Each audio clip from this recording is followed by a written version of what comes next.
अल्हम्दुलिल्लाह, अल्लाह का एहसान है, अल्लाह की रहमत है कि उसने एक बार फिर हमें एक नए साल में दाखिल किया है, यानी इस्लामी हिजरी कैलेंडर का नया साल और उसका पहला महीना जो मुहर्रम उल हराम के नाम से पहचाना जाता है।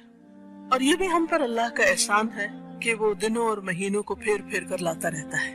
साल का आगाज होता है, फिर आहिस्ता आहिस्ता 12 महीने खत्म होते, इख्तिताम होता है, फिर नया साल आ जाता है। और किसी भी नई चीज की आमद पर इंसान के अंदर एक नया बलबला, ताजगी और अच्छा काम करने के लिए एक जज्बा उभरता है। तो हर नए साल में एक नई आदत तो इख्तियार करनी चाहिए, एक गलत आदत तो छोड़नी चाहिए और अपना मुहासबा खुद करना चाहिए। वल तंजुर नफ्सुम मा क़द्दमत लिगद, अपने लिए सोचें मैंने अपनी कल के लिए क्या किया है, अपनी आखिरत के लिए क्या किया है। कैसे सोचें? सबसे पहले फराइज पर मुहासबा करें कि मुझ पर क्या कुछ फर्ज आयद होता है, इबादत में क्या फर्ज है, बहैसियत माँ मेरी जिम्मेदारी क्या है, बहैसियत बीवी मेरी जिम्मेदारी क्या है, बहैसियत मुसलमान मेरी जिम्मेदारी क्या है।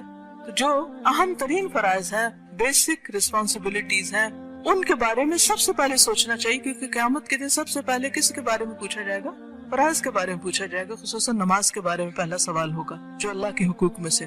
तो इस साल का टारगेट नंबर 1 क्या होना चाहिए?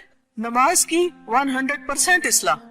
फिर मनहियात पर अपना जायजा लीजिए। मनहियात वो चीजें जिनसे मना किया गया है, कि कौन सी ऐसी चीज अब तक मेरी जिंदगी में शामिल है जिससे अल्लाह ने रोका और मुझे पता है अल्लाह ने इससे रोका है और मैं फिर भी किए चले जा रही हूँ। अगर सब कुछ बैक वक्त छोड़ने की हिम्मत सलाहियत नहीं, तो कम से कम 1 या 2 चीजें जरूर मार्क कर लीजिए कि मैंने हर कीमत इनको छोड़ना है। मसलन अगर आपको बहुत ज्यादा बातें करने की आदत और आपको पता है उससे वक्त जाया होता है, उसको देख लीजिए। कोई एक चीज, बहुत सारे टारगेट जब हम बना लेते ना, 10-12 लिख लेते तो एक भी नहीं कर पाते, फिर हम परेशान होते कि जो कहा था वो किया नहीं। फराइज में से नमाज की इस्लाह एक चीज कर ले मसलन, और इसी तरह मनहियात में से कोई 1 या 2 चीजें और उस पर वर्क करें।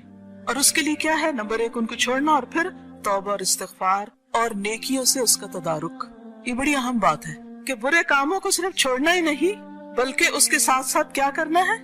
नेकियां करनी है।